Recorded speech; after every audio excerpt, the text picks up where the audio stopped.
sont en train de détourner le problème. Le problème est de savoir si on accepte qu'il y ait 600 arrestations parce qu'un club gagne une Coupe d'Europe. Le problème est de savoir si on accepte qu'il y ait 2 morts. Donc si on prend des mesures comme ça veut dire qu'on l'a accepté aujourd'hui. Et qu'il n'y a aucun pays d'Europe où quand une équipe gagne, on aura de tels dégâts. Donc le problème premier, c'est la défaillance de nos dirigeants qui ont laissé faire, alors qu'ils étaient au courant qu'ils risquaient d'avoir des émeutes, qui ont laissé faire des dégâts à ce niveau et qui sont en train d'essayer de le rattraper en disant « Ah mais regardez, on veut faire des peines de prison ferme. » C'est le vrai débat, il est là. Et aujourd'hui, ils ont complètement édulcoré le vrai débat pour parler uniquement des peines obligatoires. Alors que le problème de fond, c'est comment a-t-on laissé faire de telles émeutes? Comment a-t-on laissé faire de telles émeutes en France après que le PSG ait gagné une Coupe d'Europe? Est-ce normal? Est-ce normal qu'on soit le seul pays d'Europe où on ne peut pas avoir une compétition sportive de football ou d'autres sans avoir des émeutes? Le problème de fond, il est là. C'est pas les peines qu'on doit donner après. C'est pourquoi le gouvernement a laissé passer ça.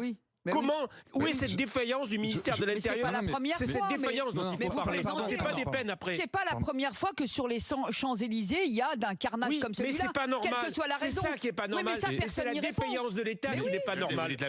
Pardon, Mourad, c'est vraiment le sujet de la sanction qui fait que ces bandes de jeunes là, si on parle largement issus de banlieue, savent qu'ils peuvent descendre sur les Champs-Élysées, tout péter et ils ne puissent pas descendre. C'est le rôle de l'État. Il faut que ça s'arrête. Tu ne peux pas les arrêter avec des policiers à qui tu dis. Pourquoi il n'y a qu'en France que ça se passe? Attends, tu ne peux pas les arrêter avec des policiers à qui tu dis surtout ne leur faites pas de mal, je veux pas de vagues, etc.